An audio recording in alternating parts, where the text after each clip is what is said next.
Hello बच्चों, कैसे हो? मैं हूं आपका अपना Pankaj sir. Welcome to doubts and topics वाला मेरा चैनल है। जैसा कि आप लोगों को पता है कि मैं इस चैनल पे आप लोगों के डाउट लेता हूं और आपकी जो भारी भरकम फिजिक्स जो आपकी लगती है उसको मैं आसान बनाने की कोशिश में हूँ। ठीक है बेटा, मेरे से बहुत बड़े बड़े टीचर्स रहे होंगे पर मैं भी उनकी तरह कोशिश कर रहा हूँ कि थोड़ा और उन फिजिक्स को और सिंपल बनाऊं ताकि बच्चों की ऐसे समझ में आए कि जैसे उनको उनको बचपन में पढ़ते थे ना ABCD, ऐसे फटाफट याद हो जाती है, वैसे ही मैं चाहता हूँ कि फिजिक्स भी उनके लिए ऐसा हलवा हो जाए। कोशिश मेरी यही रहेगी। चलो, इसमें आपका साथ लगेगा। साथ बेटा, आप साथ दोगे तो बहुत कुछ हो सकता है ना बेटा। चलो, ये मैं आप लेके बेटा एक क्वेश्चन लेके आया हूँ। इसमें बेटा क्या है कि ये किसी का डाउट तो नहीं था बट फिर भी मैंने बेटा ये आज स्टार्ट कर रहा हूँ बेटा कि जेई एडवांस के लिए बच्चे जो जेई एडवांस कहते हैं कि सर जेई एडवांस के लिए हमको कौन से टॉपिक्स करने चाहिए। बेटा ऐसा कोई जेई एडवांस में स्पेशल टॉपिक नहीं है बट जेई एडवांस के लिए कुछ क्वेश्चंस ऐसे होते हैं कि जो हमेशा ऐसे बन सकते हैं। जैसे बेटा दो दो 11th और 12th इन दोनों का मिक्स करके क्वेश्चन बनता है जिसको अपन कैसे सॉल्व करें, है ना बेटा। तो ऐसे ऐसे बहुत सारे क्वेश्चन है जैसे बन सकते हैं। तो मैंने अपनी जे एडवांस सीरीज का मेरा आज फर्स्ट वीडियो है कि मैं उसमें इस क्वेश्चन के बारे में आपको पूरा समझाऊंगा, इसके अंदर क्या कॉन्सेप्ट लग रहा है सब कुछ समझाऊंगा। ठीक है बेटा, जिससे आपको और क्लियर होगा और ऐसे क्वेश्चन और आप लगाने में आपको हेल्प मिलेगी। ठीक है, और भी अगर आपको डाउट है जे एडवांस के क्वेश्चंस के अंदर तो आप मेरे को डालना, तो मैं उसका अलग से वीडियो बनाऊंगा। पर ये वाला डेली वाला मेरा डेली का वीडियो आएगा जो जिसमें मैं सिर्फ जे एडवांस स्पेशल आपके लिए एक चीज बताऊंगा। ठीक है, जिससे आपको कॉन्सेप्ट में वीक है वो सब देख लेना उसके अंदर। ठीक है, चलो स्टार्ट करें। ये क्या कह रहा है बेटा, ये क्वेश्चन है कि a thin strip 10 centimeter long is a U-shaped wire on negligible resistance। मतलब ये कह रहे हैं U-shaped wire है, इसका रेजिस्टेंस क्या है, नेग्लिजिबल है, and it is connected to a spring. मतलब इसके अंदर क्या जोड़ दी, स्प्रिंग जोड़ दी। ठीक है, और उसका स्प्रिंग कांस्टेंट की वैल्यू कितनी रहेगी, मतलब इसमें आपने इसमें बोल दिया, मैं इसको थोड़ा सा जगह बना देता हूँ कि इसमें बोला कि K इक्वल टू कितना है, 0.5 न्यूटन पर मीटर। ठीक है बेटा, okay. The assembly is kept in a uniform magnetic field of 0.1 Tesla. मतलब मैग्नेटिक फील्ड की वैल्यू दे रखी है बेटा 0.1 टेस्ला। अब उसके बाद क्या बोला है, if the strip is pulled from its equilibrium position. मतलब ये कह रहे हैं कि इक्विलिब्रियम पोजीशन पे थी, यहां से इसको अपने क्या करा, पुल करा। ठीक है, तो जैसे इसको इधर की तरफ पुल करोगे अब होगा क्या बेटा, ये क्या हुआ, एक रॉड है बेटा, एक कंडक्टिंग रॉड है। कंडक्टिंग रॉड को अगर किसी मैग्नेटिक फील्ड में मूव करते हैं तो अपन को पता है उसकी वजह से एक उसके अंदर ईएमएफ जनरेट होता है, उसको बोलते हैं E इक्वल टू BVL। याद करो, EMI, याद आया कुछ? उसके अंदर फैराडे लॉ के उसके अंदर अकॉर्डिंग अपन देखते थे कि अगर कोई रॉड को अगर यूनिफॉर्म मैग्नेटिक फील्ड के अंदर मैं मूव कर रहा हूं तो वो एक चलता फिरता सेल का काम करेगा। किसका काम करेगा, चलता फिरता सेल का काम। और अगर E, V और B तीनों एक दूसरे के क्या है, परपेंडिकुलर, BVL तीनों एक दूसरे के परपेंडिकुलर, तो उसके लिए फॉर्मूला लगता है BVL। देखो इसके अंदर V अंदर, L बाहर, और अपन वेलोसिटी इस तरफ प्रोवाइड करेंगे या इस तरफ प्रोवाइड करेंगे, तीनों एक दूसरे के परपेंडिकुलर है कि नहीं है। इसके लिए कौन सा लगेगा, E इक्वल टू BVL। इसका मतलब यहाँ पर EMF जनरेट होगा, उस EMF की वजह से इसमें क्या बनेगी, करंट। क्या बनेगी, करंट। इसका मतलब इस वायर में अब करंट भी बनने लग जाएगी। वायर में करंट बनी तो करंट की वजह से फोर्स लगता है, याद करो ILB sin थीटा। इसका मतलब अगर मैं इसको इस तरफ फोर्स लगाऊंगा तो ILB sin थीटा क्या कहेगा, तू इधर चल। अब sin थीटा, थीटा तो क्या हो गया 90 डिग्री, क्योंकि L इधर है और B कहाँ है, अंदर की तरफ, तो थीटा कितना हो गया 90 डिग्री। तो फोर्स कौन सा लगेगा, ILB। वो कहाँ लगेगा, है ना, ILB इसको कहाँ लगेगा, पीछे की तरफ। मैं इसको इस तरफ खींचूंगा, ठीक है, तो करंट ऊपर बनी, मैग्नेटिक इधर, तो फोर्स लगेगा मेरा इस तरफ। यस या नो यार, ठीक है। तो इस फोर्स की वजह से इसके ऊपर क्या लगने वाला है बेटा, कि वो फोर्स, अब वो जैसे ही आप इसको अंदर बाहर की तरफ खींचोगे तो स्प्रिंग वाला फोर्स, मैं जैसे इसको बाहर खींचूंगा स्प्रिंग वाला फोर्स क्या कहता है, अंदर चल। ऐसे करके ये वापस इक्विलिब्रियम पोजीशन में वापस आ सकती है। ठीक है, अब आप इसके बाद आगे बढ़ते हैं। If the strip is pulled from its equilibrium position and release the number of oscillation perform before it's amplitude decrease by a factor of E। मतलब कह रहा है कि जो उसका एम्पलीट्यूड है वो डिक्रीज हो गया फैक्टर, मतलब कह रहे हैं 1/e के फैक्टर में उसका डिक्रीज हो गया। ये बोला ना, डिक्रीज का मतलब 1/बाय factor of e, by factor of e. समझ में आया कि नहीं बेटा? ठीक है, जैसे देखो क्या होता था, अपन क्या मानते थे कि जो स्प्रिंग है खींचते तो वापस इसको, ये रही इसकी इक्विलिब्रियम पोजीशन, अपन यहां से इसको खींचा, झूम, छोड़ा तो क्या होगा, झूम झूम झूम झूम झूम झूम, ऐसे करेगी, है कि नहीं बेटा? ये कब माना था अपन ने? ये माना था अपन ने कि जब अगर स्प्रिंग के ऊपर कौन सा फोर्स लगे, कि अगर स्प्रिंग की एनर्जी क्या रहे, कंजर्व रहे, मतलब कहीं एनर्जी का लॉस नहीं होगा। एनर्जी का लॉस नहीं होगा तो यस, जितना एम्पलीट्यूड इधर जाएगा उतना ही एम्पलीट्यूड इधर जाएगा, तो ये चलता ही रहेगा, ये प्रोसेस चलता है। बट ऐसा तो होता थोड़ी है, बट जैसे ही मैंने इस स्प्रिंग को खींचो तो आप इसको छोड़ोगे तो क्या होगा, जुम जुम जुम जुम जुम जुम, कुछ देर बाद रुक जाएगी, क्योंकि वहां पे क्या होता है, एयर रेजिस्टेंस, उसकी वजह से क्या होता है, फ्रिक्शन की वजह से वो उसकी एनर्जी क्या हो जाती है, लॉस हो जाती है। एनर्जी लॉस होने की वजह से वो आके थोड़ी देर बाद रुक जाता है। इसको बोलते हैं बेटा डैम्प्ड ऑसिलेशन। क्या बोलते हैं? डैम्प्ड। ये कॉन्सेप्ट हो गया किसका बेटा? डैम्प्ड ऑसिलेशन का। किसका बेटा? इसका मतलब इसके अंदर क्या क्या कंबाइन कर दिया, इसको डैम्प्ड ऑसिलेशन और एक ईएमआई। यस या नो बेटा? इसका मतलब ये दो चैप्टर कौन से, डैम्प्ड ऑसिलेशन और ईएमआई का क्या है बेटा, कॉम्बिनेशन है। तो इसको कैसे सॉल्व करना है वो देखते हैं अपन, है ना बेटा? चालू करते हैं। अब एडवांस में ऐसे सवाल आते हैं, क्यों? क्योंकि क्या होता है कि एडवांस में 11th और 12th दोनों आनी जरूरी है, इसलिए तो उसकी कट ऑफ भी 33-34% होती है ना? इतने कम नंबर पे भी सिलेक्शन हो जाता है। क्यों? आपको इतना कॉन्सेप्ट डीप आना चाहिए, ठीक है? तो ये हो गया, if the mass of the strip is 50 ग्राम। कह रहा है इस स्ट्रिप का मास कितना है बेटा?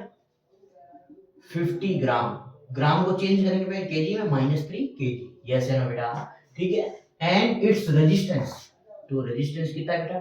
10 ओम। इस रॉड का रेजिस्टेंस कितना देखा? 10 ओम दे रखा है। एंड एयर ड्रैग नेग्लिजिबल, मतलब एयर फोर्स नहीं लग रहा, तो एन होगा, मतलब ये कितने नंबर ऑफ ऑसिलेशन करेगा वो अपने को फाइंड आउट करना है बेटा। ठीक है, तो देखो कॉन्सेप्ट क्या रहेगा बेटा, अगर मैं बोलूं, अगर मैं इसका टाइम पीरियड फाइंड कर लूं, क्या फाइंड कर लूं? Time period. अब टाइम पीरियड क्या होता है? t equals to 2 pi under root m by k, t equals to 2 pi under root m by k. ये मैं अगर मेरे को फाइंड कर दिया, मैं बोला हूं कि मैं 1 सेकंड में, कितने बेटा? 1 सेकंड में वापस घूम के वापस यहाँ आ गया, और मैंने टोटल टाइम यहाँ पर ट्रेवल किया है 10 सेकंड, तो मैंने कितने चक्कर लगाए होंगे? 10 चक्कर। ऑब्वियस बात है, क्योंकि 1 सेकंड का तो 1 चक्कर हो गया, 10 सेकंड के कितने चक्कर? 10 चक्कर हो गए। अगर ऐसे कैसे मैं अगर पूछ लूं कि मैंने 2 सेकंड में घूम के वापस 2 सेकंड में यहाँ पे आ गया, मतलब एक चक्कर मेरा 2 सेकंड का है, तो 10 सेकंड मैंने पूरा यहाँ पे ट्रेवल किया, तो इसका मतलब मैंने कितने चक्कर लगाए होंगे? 5 चक्कर। क्या किया?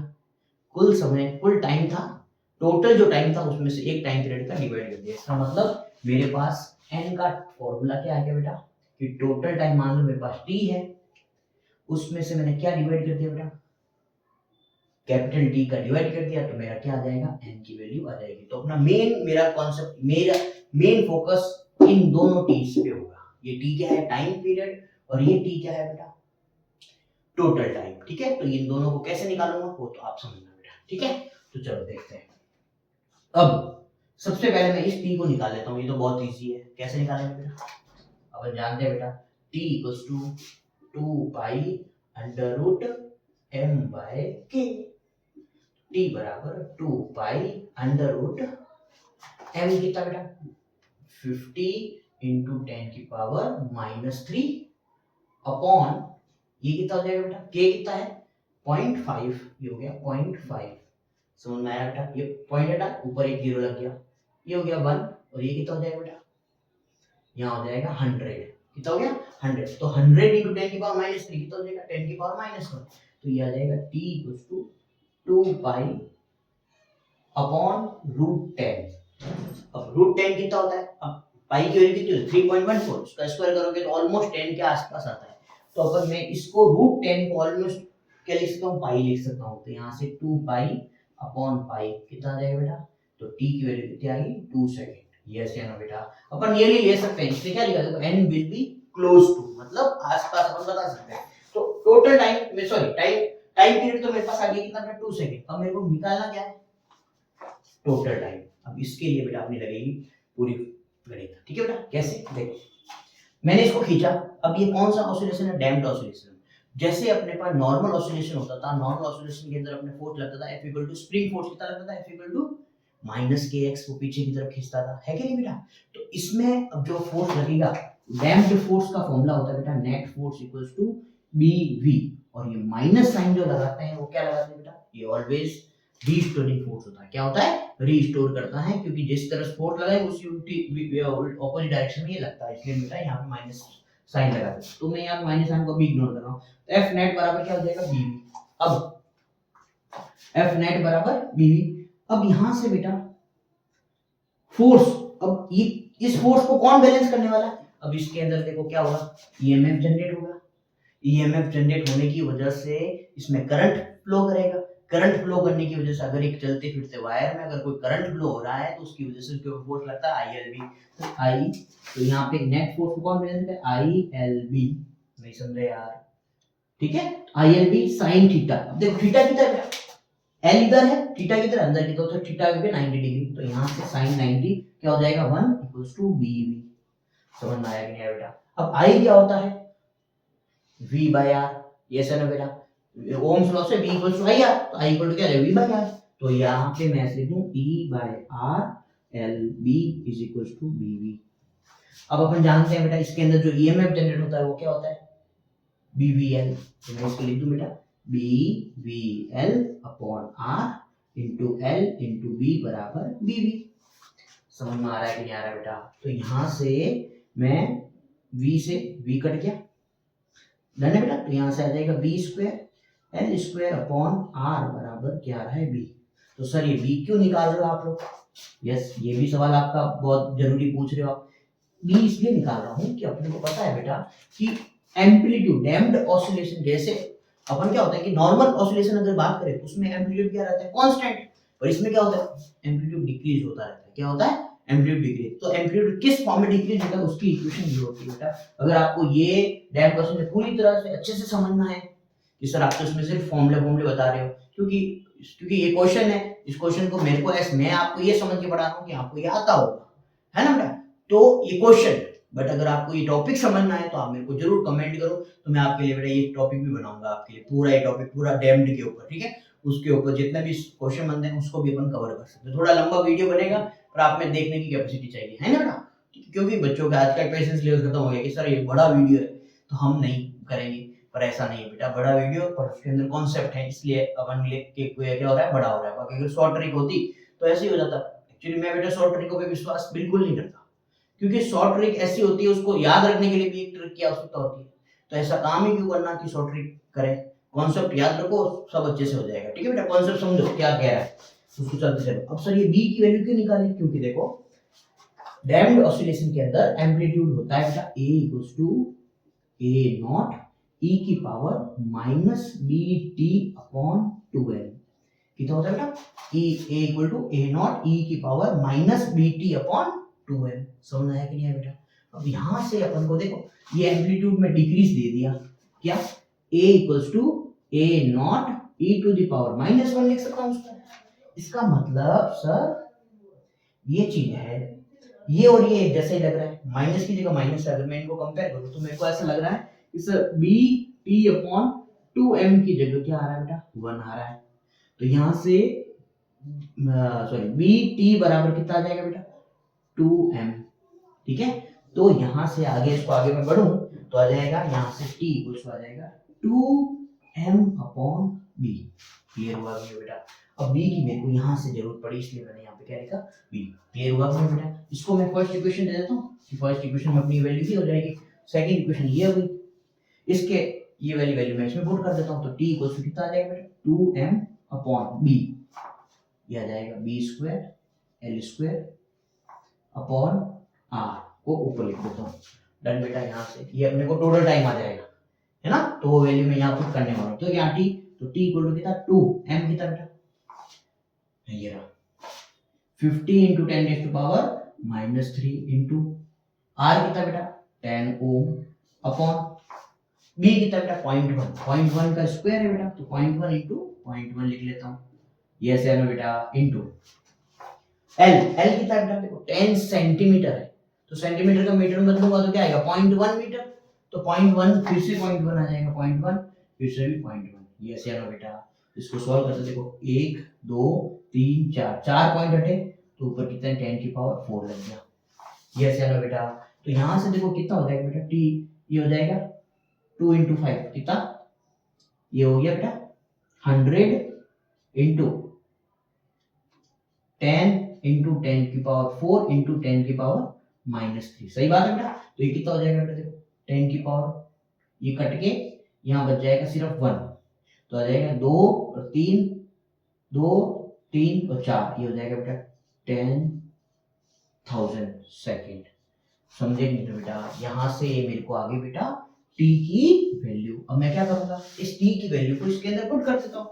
दोनों ही टी अपने पास आ गए, ये छोटा टी भी आ गया, एक बड़ा टी भी आ गया। तो कैसे करेंगे बेटा, n इज इक्वल्स टू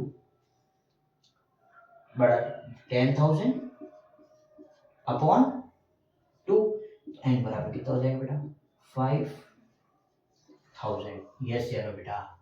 ये n की वैल्यू कितनी है 5,000, कौन सा आंसर है, ए नहीं बी। ये हो गया अपना आंसर। बेटा बात समझ में आई कि नहीं आई बेटा? कितना थोड़ा घुमाने वाला क्वेश्चन था, बट बाकी अपने को अगर चीजें पता है तो शायद हो सकता है। ठीक है, तो अगर आपको बेटा भी अगर ये नहीं समझ में आया कि सर ये आप फॉर्मूले लगा रहे हो, तो फॉर्मूलों से अगर मैं कैसे फॉर्मूला लगा रहा हूँ वो भी मैं आपको बता सकता हूँ। कब, जब आप मेरे को मैसेज करोगे, मेरे वीडियो को और ज्यादा प्यार दोगे तो मैं बिल्कुल आपके लिए एक वीडियो बनाऊंगा, क्योंकि हमको भी बेटा मेहनत बहुत लगती है इतना वीडियो बनाना वगैरह ना, तो इसका मेहनत का हम भी चाहते हैं कि हमको भी कुछ रिस्पॉन्स मिले, अच्छा रिस्पॉन्स मिले, है ना, और भी मेहनत करने का और मन करे आप लोगों के ऊपर। ठीक है बेटा? तो ऐसे जो लोग हैं जो एडवांस के लिए हो चुके हैं, जो जिनको जे एडवांस का एग्जाम देना है, जो जे मेंस क्वालिफाई कर चुके हैं, जो जे एडवांस अब तैयारी करने लग गए हैं, तो वैसे लोगों, वैसे बच्चे मेरे को मैसेज करें कि सर मेरे को ये टॉपिक समझा दो, ये टॉपिक समझा दो, मैं उनके लिए बिल्कुल सर ये टॉपिक आपको समझाऊंगा। आपको ऐसा लगेगा, अगर आप बिल्कुल मेरे को ढंग से पढ़ रहे हो तो आपको पक्का ऐसा लगेगा कि आप एक ऑफलाइन क्लास के अंदर बैठे हो, मेरे से फिजिकली बातें कर रहे हो। ठीक है बेटा? और अगर ज्यादा डाउट होंगे तो शायद मैं जूम पे भी ले सकता हूँ, जूम पे अपन डाउट क्लियर कर सकते हैं, आप उसमें आप बोल भी सकते हो, मेरी भी आप सुन सकते हो। ठीक है बेटा? कि ऐसा कब होगा, जब आप लोग मेरे को खूब शेयर करोगे, सब्सक्राइब करोगे, कमेंट करोगे, तो मैं ऐसा जरूर करूंगा। ठीक है बेटा? चलो आज के लिए बस इतना ही, bye bye, take care, good night, जय श्री कृष्ण।